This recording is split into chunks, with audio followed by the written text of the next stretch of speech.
What's going on? Unapologies, no apologies. Unapologetically yourself. Unapologetic. Ugh. I can't even say the word.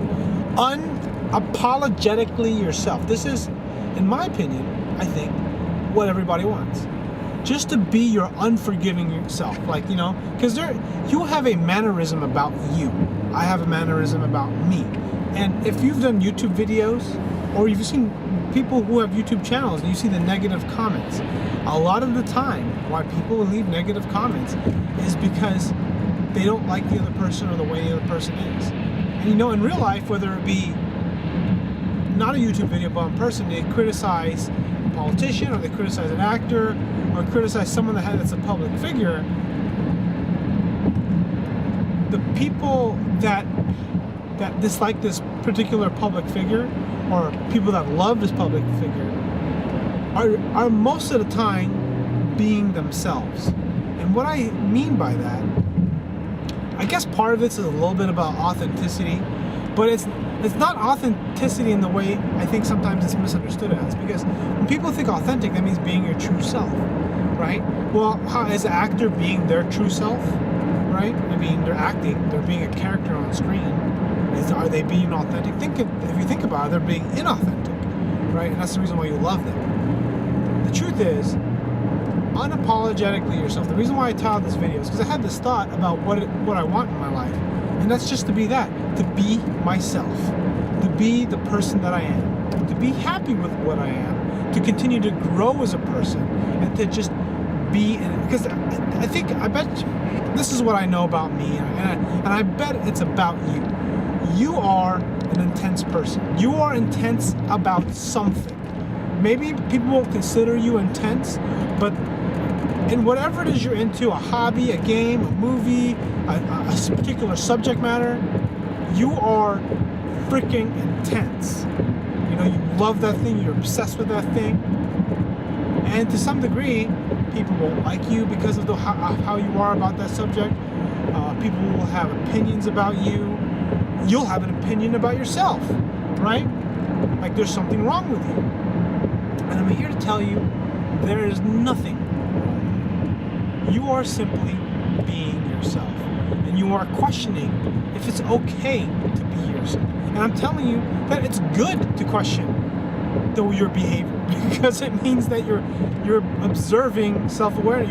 You're using self-awareness to observe yourself, to find out if what you're doing is a way that you want to continue acting and being the person you want to be.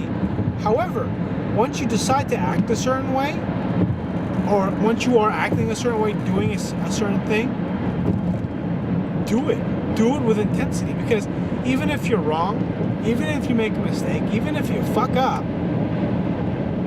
you will be more satisfied, more happy with yourself, because you made a choice and you followed through.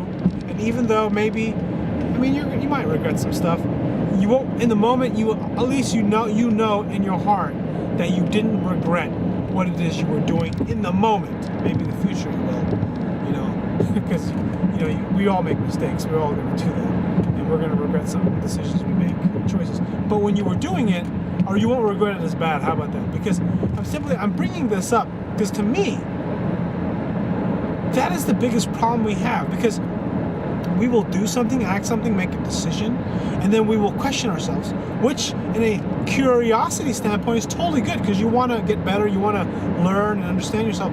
But if you question yourself so much to a point where you're essentially doubting yourself, that's not a good way to say it. Because I think it's okay to doubt yourself. It's when you become indecisive about the actions that you took. And how about this? It's when your past decisions weigh too heavy on your future decisions. That's what I mean. Because, I mean, don't get me wrong, you do have to measure your past decisions. But when you put too much, for example, okay, here's an example. It's basically when you take your baggage of shit and you bring it into the future. Like, I'm sure a lot of people can experience this. I know I have. My friends have. You have a girl that you really like, or a guy you really like, and they fuck you over. They screw you, they betray you, maybe a coworker, right? You know, and you have this scar, this this bad taste in your mouth, this terrible feeling, right? So then you go into the next relationship or the next business engagement, and all you can remember is the baggage of that shit, right? And it's unfair to take that baggage of shit and place it on somebody else, someone else that's different. Don't get me wrong, they could do the same thing to you. It could happen. However, how can I put this? Think about this. How would you feel, right? You're interacting with someone, a new business deal, a new interaction, and someone's previous baggage or previous bad encounter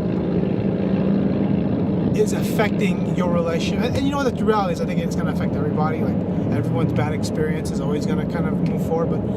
But the thing is that when you have it way too much, when it has too much weight, because past behavior, right, or past behavior of other people or other situations are not the same as future behavior of other situations with other people.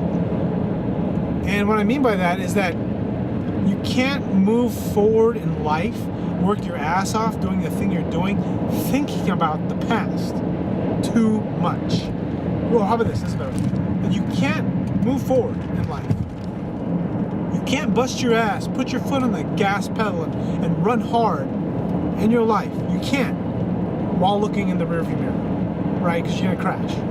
Like even me, I'm making this video, right? I'm not looking at the camera. I'm looking at my rearview mirror a little bit, right? Just to make sure, checking my blind spots, because that's really what you're doing. But what happens if I keep checking my blind spots over and over again? Like, what if I just drive while I drive like this? How much dangerous would this be? Or if I'm like looking over here while I drive, it's not safe, right? You have to pay attention to what's going on in front of you and to the side of you, not behind you, right? I mean, you do have to pay attention to your past, but remember, think about how. I think this is a pretty good analogy. I'm actually quite impressed with myself. How much do you spend time looking forward while driving versus looking in your rearview mirror? Right? When it comes down to it, it's good to have both. It's good to have a front mirror. It's good to have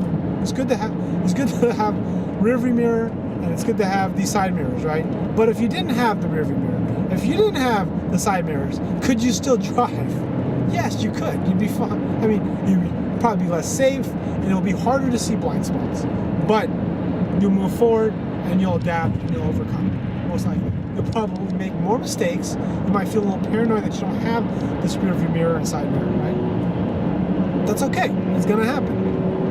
However, if you were to take away your front view, and you were to stare at the rear view all day long, or you were to, how about, have a smaller front view, that's going to make things worse for you because you're too focused looking at the back. I mean, I don't know, what, 10%, maybe 20% at most, looking at my rear view mirror, at a glance. For the most part, I'm looking straight ahead. I'm looking out in front of me, looking out to the side. That's what I'm looking at, right?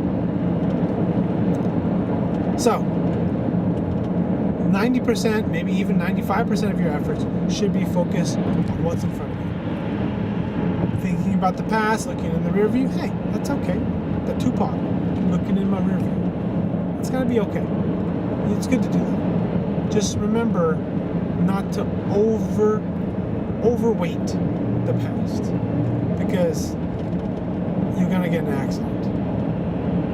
Okay, I'll see you guys all in the next video.